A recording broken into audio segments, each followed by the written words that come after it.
Jacob Rees-Mogg. Thank you, Mr Deputy Speaker. It's a great pleasure to follow the honourable gentleman, the member for Selly Oak, and to begin to join in this discussion on sugar, which is a great subject for us to be discussing, because whilst I was listening to my honourable friend, the member for the Vale of Clwyd, who told us this extraordinary fact that an average 5-year-old eats his own body weight in sugar during the course of a year, I considered my own children, and I don't have a 5-year-old. I've got a 6-year-old and a 4-year-old and lots of others, but the 6-year-old weighs 3 stone, and that seems to me a similar weight is likely to apply for 5-year-olds. So that's 42 pounds, or 672 ounces.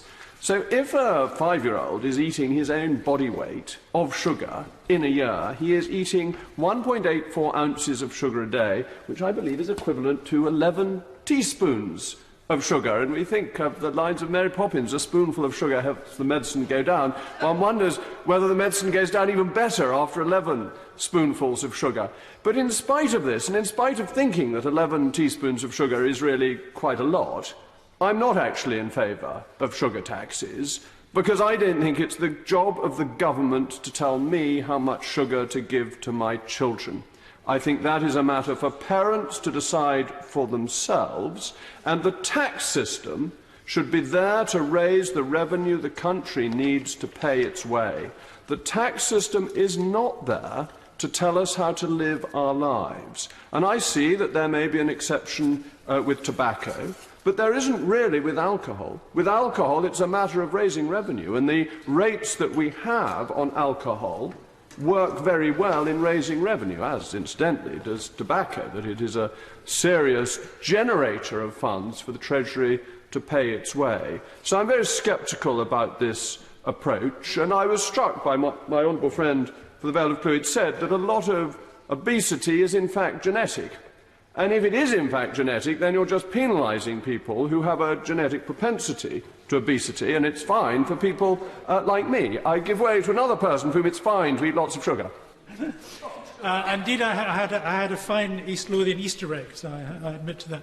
But would Deputy Speaker, wouldn't my honourable friend accept that the difficulty in having a hands-off approach, as he suggests, and leaving it entirely to the individual, is that there is a vast advertising industry which also influences consumer behaviour, and that, in a sense, that using a sin tax is a way of evening up the process?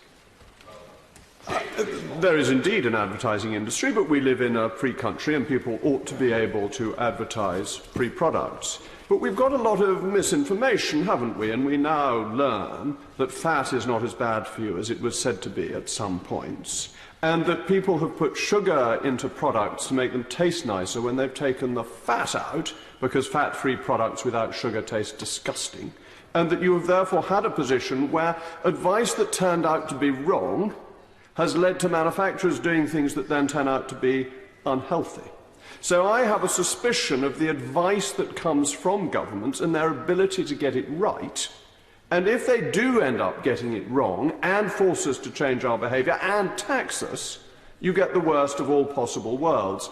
And a little bit of sugar does nobody any harm at all. It is only taking sugar to excess, and the only justification that has indeed been made is for children. But I think that ignores the responsibility of parents, most of whom are responsible, and it puts up the cost for responsible parents for giving their children what may in many households be an occasional treat rather than a regular habit. So it's a tax that falls hardest on the poorest in society, who may be giving their children something that they like occasionally because of the excesses of some others. And I don't really think that is the job of the government. But it also leads me on to the issue of hypothecated taxation. Ministers should write out 100 times a day, hypothecation is a bad idea. This has been the Treasury orthodoxy for as long as there has been the Treasury. Hypothecated tax does not work because it produces the wrong amount of money for what you are seeking to do. We see this with the prospects of the sugar tax and putting it into schools. We now discover that there's not enough money from the sugar tax likely to come through to meet the obligations that have been undertaken to schools, and therefore that money has to come out of general taxation.